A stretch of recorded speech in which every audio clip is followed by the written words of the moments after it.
What is going on, y'all? It is your boy Quaman Star G, and welcome to the very first episode of Enigma Escapades, where we finish what we started in our Arkham Origins playthrough live streams and take out all of these Enigma's data packs and all of these network relays. I realized this was going to be a larger endeavor than anticipated. So instead of trying to drive each other crazy doing live streams of these, I figured I'd just make a video series out of it and just get to the good stuff, if you will. Let's not waste each other's time. Shut up. But yeah, rather than trying to run through this on a live stream where, you know, it can get real tedious, especially to watch, I figured I'll just go ahead and just make a video series out of it and just cutting to the good stuff. And that's what we're going to do. So we're going to first start out by taking out all of the Enigma data packs that were at Founders Bridge. So there's the first one I spy with my little eye. Right there, you can see the green and whatever juncture. Oh, I was just throwing a batarang at it. That's very efficient. Okay. That's not efficient. I just got Riddlered. Okay. So, throw the batarang. Oh shoot, to the multi-tap batarang. I'm gonna throw that. And then throw those. And right on time, right in the nick of time. But yeah, just go ahead and just cut out the fluff and get straight to it. Which is what we'll do as soon as we lock down the second one we're going after, which is over here. And then I'll see y'all when we get to it. We've reached the second data pack. And now, let's go ahead and try to figure out how to do this. I think I gotta time it right here. No, I'm not. So yeah, what I want to talk to you guys about is my favorite Batman. You know, this, like I said on the live stream when we were playing it, this gave me a lot of the Batman vibes and how I wanted it to be. I might keep doing that. I'm pretty sure I'm just supposed to be perched. No, for some reason I'm not. So I'm going to try to glide out of it. But I was saying this game gave me a lot of vibes of what I believe the Batman was going to be. The movie. But I should probably try to grapnel boost. Something of the sort. And it just reminded me of, you know, I have two specific Batman actors that I think have portrayed Batman the best. And that is, number one on that list is Val Kilmer. No, number one, let me rephrase that. Val Kilmer is the first Batman actor I was like, yo, I really dig this interpretation of Batman.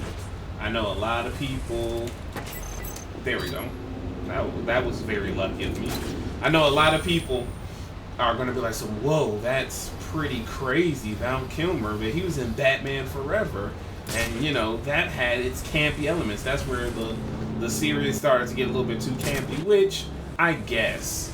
But for me, I liked to, as I, you know, got older and was just constantly rewatching Batman Forever, I liked how they approached this Bruce Wayne. And I'll get more in depth in it at the very next data pack, which should be back this way.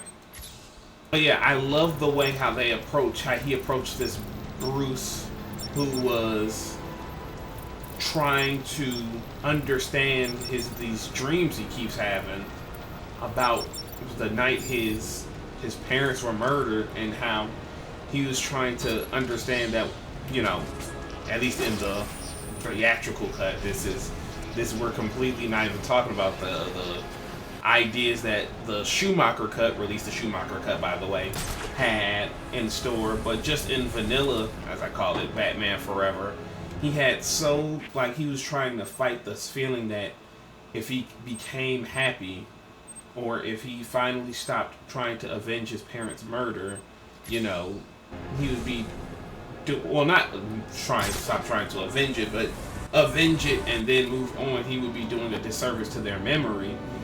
And basically, I love that, and I'm gonna get into, like, really get into it in a second when I say my number one favorite Batman. But I love that whole aspect of Bruce trying to find reason and but continuing to being Batman once he achieves his inner peace. And he tries to relay that to Robin in Batman Forever when Robin wants to kill Two-Face for murdering his parents at Haley Circus and, you know, creating the Robin. And, you know, Bruce brings up, you know, you take one life and you keep taking life and it's no satisfaction. You won't get any satisfaction, which, you know, for those who do not know, in the in the Burton / Schumacher quadrinity, that Bruce was a murderer. He was not somebody, he didn't really have the no-kill rule, you know. And Tim Burton and Michael Keaton did interviews about how their Batman didn't have that code, how he wasn't playing by those rules, and that is reflective definitely in Batman 89 and Batman Returns. People forget that the original ending to Batman 89 was Bruce throwing the Joker off of the building, killing him real nonchalantly, and that was translated over into the Batman 89 video game. But yeah, in that series of 4 movies, Bruce didn't have that code, and so he was speaking from experience to Robin about what to do, what not to do, and as such. So that Bruce trying to come to grips with everything out, that was very interesting to me, and I just loved how Val portrayed this quieter Bruce, I should say. First, let me go ahead, lock this up since it's so close. He portrayed this quieter Bruce, and it was just, to me, that's how I imagine Bruce Wayne in that, like, at that point in his career, where he doesn't have to constantly keep the facade up. He can let his true personality that, you know, was robbed of him to start developing, you know, a kind, quiet man who was very eager to help or to be philanthropic. He's not trying to be just this aloof playboy. He can actually let his kindness, you know, shine through, because at that point, you know, he doesn't have, it's already established to the people of Gotham that Bruce Wayne is the furthest person to be considered to be Batman, so he doesn't have to try as hard to be Bruce Wayne, as opposed to, you know, letting people realize he's Batman. So let me go, and I think this is the last one on the outside, and then we can go inside. Let's get inside, and I'll see y'all when we get to this data pack.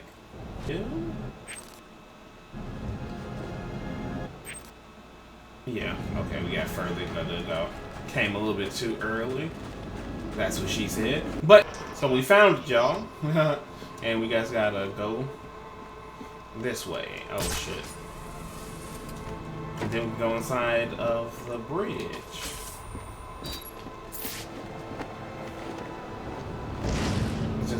Just gotta use our world's greatest detective skills. But anyway, back to what I was saying about the Bat. Yeah, that's basically how I feel about that with Val Kilmer as Batman. He added this unique flavor to Batman that I feel like was missing all along. But that's not all, because that goes into another performance for Bruce that I truly, truly love, and a lot of other people love. And that is, of course, Ben Affleck's turn as the Dark Knight detective. And that, my friends, is, in my opinion, the greatest performance on live action. Or any, you know, no. As much as I love Kevin Conroy, and of course Roger Craig Smith, who plays Batman in this game. Ben Affleck is the best Batman in my opinion. It's because he reflects the opposite of that coin. Whereas in Batman Forever, Val Kilmer's Batman, he's found peace. Okay, so there's 3 in this room. He's found peace. He's found this tranquility in his soul, and he's trying to fight against it. Ben Affleck's Batman has none of that.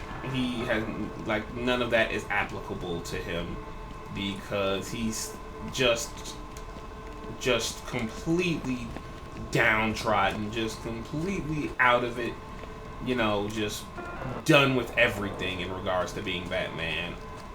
You know, Robin's dead. He's got to deal with this sliding mechanic. No, Robin's dead. You know, this alien with godlike powers that just fallen out of the sky, and he's just, to him, he seems like everything that he's familiar with is coming to an end, and by something that he can't stop, he can't control. And he has no real support system anymore outside of Alfred. And even then, he's not taking into consideration what Alfred is telling him that much anymore. And it's just a whole lot of just bad stuff for Bruce. And Ben Affleck plays that to perfection, and you know, in my opinion, he's just completely in and out of it. Like he's like the intensity, the way he just approaches Al. So that's definitely Steam. Let me turn off detective mode because this is really not helping me as much as I thought it would. 1, 2, 3. He's really just playing this down and out version of Batman with literally nothing like in his mind to live for. And he's just on this destructive, self-destructive path. And it's like almost this weird but appreciative juxtaposition of what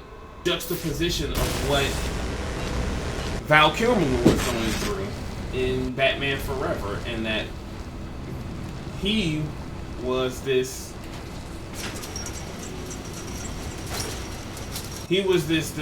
Batman, you know, who's seen, probably, you can make a case he's seen as much as Ben Affleck's Batman at that point in his career, but he's got this light in him that he's fighting against because he doesn't know if it's good or bad, if it's going to hurt the city that he's sworn to protect or if it's going to make him a better man, and he's trying to come to grips with it.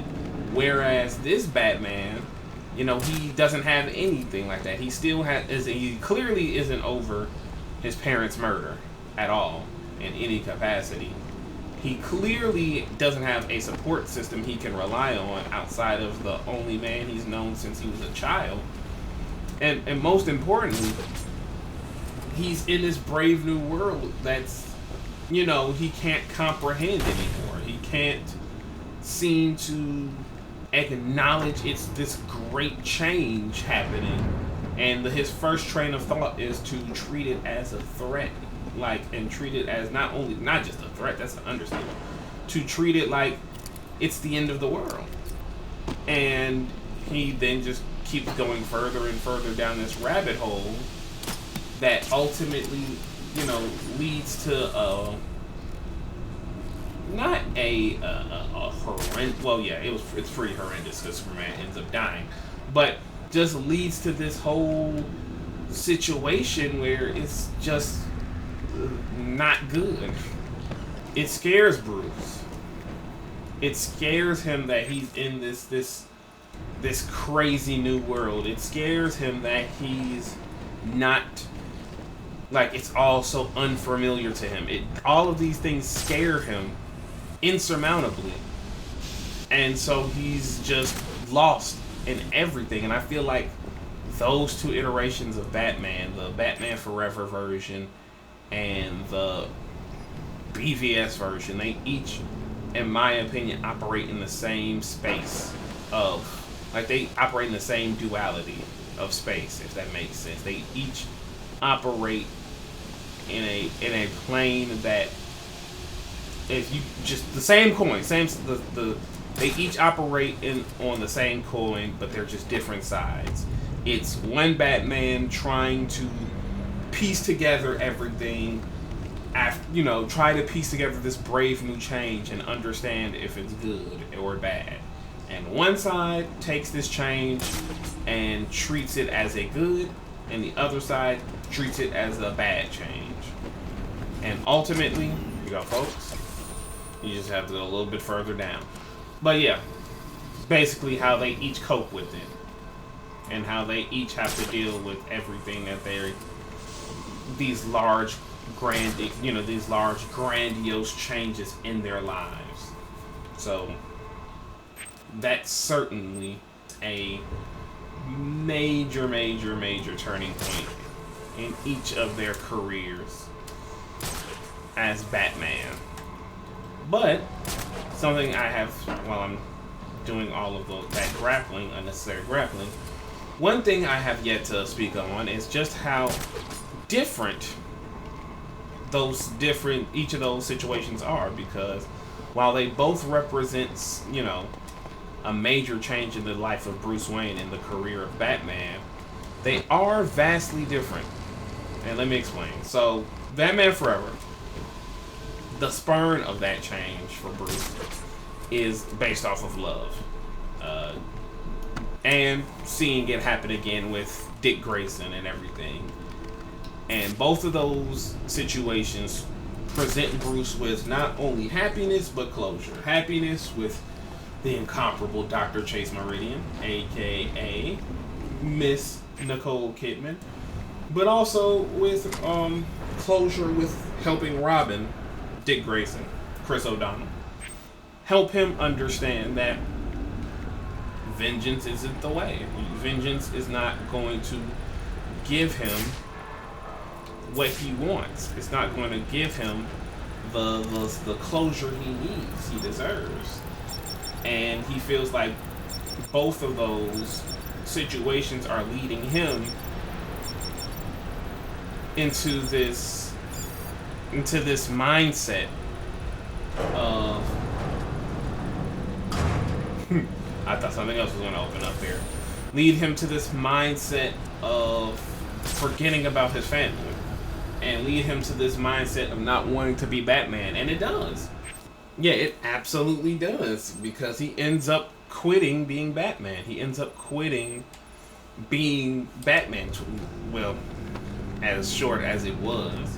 He was willing to shut down the Batcave and everything once he finally opened up to Dr. Meridian what was happening with his life, and basically more or less telling her that he was Batman, and telling Dick that vengeance wasn't going to give him happiness because Bruce found happiness in Dr. Meridian. So that whole concept to him, he couldn't possibly tell Dick that, be this, be the Robin, I guess, and try to get Two-Face, kill him, and get vengeance for your family, because Bruce thought being Batman was going to give him that, and he found out that it didn't. And ultimately, he would have to go back to being Batman, but in my opinion, become the best version of what Batman could possibly be. Yoink! Right there. Becoming the best version of what I believe Batman could be, and that's a Batman who is happy. A happy Batman. A Batman who understands that his parents' death isn't a motivation for him anymore. It's not the only motivation. Protecting Gotham is his motivation now. Helping Dick become a better man, a better hero, that's his motivation now. That all of those things are what drives him, and now he doesn't have to be burdened, if you will. Where is this one? Is it like... Let me take that out. But yeah, he's not burdened anymore. He's not burdened with this feeling of he can't. or he's, have to be one way and lose out on something. Now he can just simply be the Batman. And to me, that's a powerful message for Bruce to have, and would truly make him the Bat God that, us DC fans constantly joke and make reference about. But on the flip side to that, and this is where Batflick comes into play, with Batflick, none of that is applicable because of the simple thing that that's not his motivation. He can't get over his parents' death. It's a constant reminder for him. He dreams about them even after 20 years in Gotham as Bruce Affleck, but that just goes to show how impactful he was. As Ben Affleck says, 20 years in Gotham, he still holds on to that memory of that night in Crime Alley, of, his father and mother being gunned down. He still holds on to their deaths. It still affects him. He's had a Robin, but then he lost Robin, and that makes him, that affects him even more so. And now Superman's there, and he saw Superman's power, and he saw what Superman can do, and just everything has made him jaded. Everything has made him just fearful, in a sense. Fearful of the world, fearful of things he can't control, and he doesn't have anyone to keep him from the edge.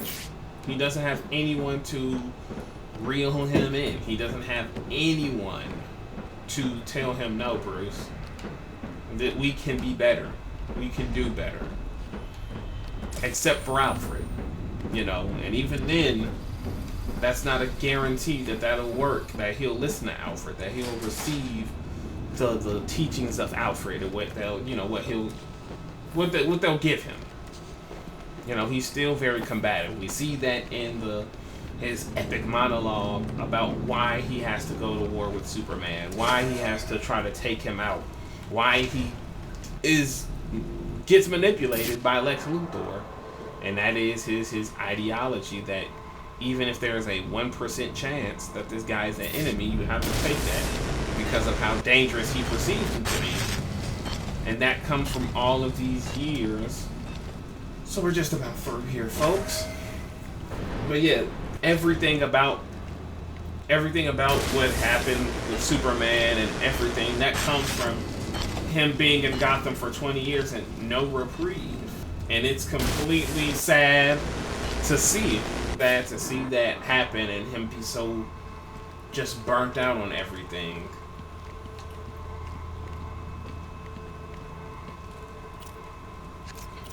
Let's start this battering. Let's see where this all leads. Let's see where this all leads to.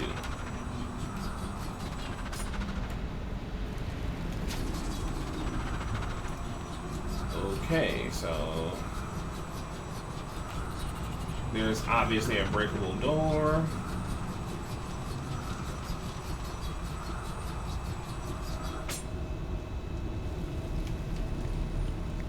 Okay, so let's charge this up.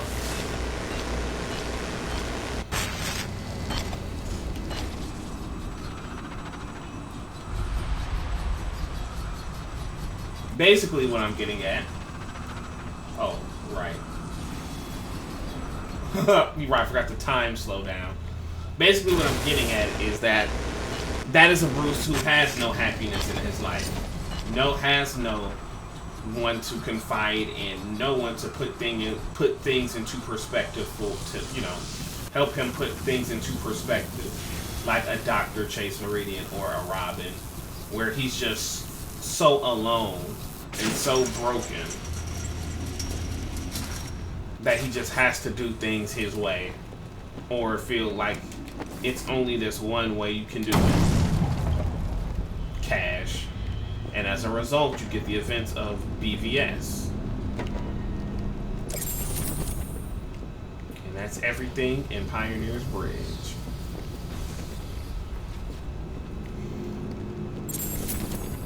But in any case, folks, This has been the first episode of Enigma Escapades, where we hunt down these Enigma data packs and be done with it. I've been, of course, your boy Quamon Star G. If you liked what you've seen and you like this little breakdown and retrospective on my thoughts on my favorite Batman, or just anything on the channel in general, make sure you subscribe and hit that like button. Drop a comment down below to let me know your thoughts and opinions. Hit that notify bell to let you know when I go live. And most importantly, have a wonderful day, y'all. You know, just have a wonderful day. Love y'all. But in any case, this has been your boy Quamon Star G, and I will see y'all later. Peace.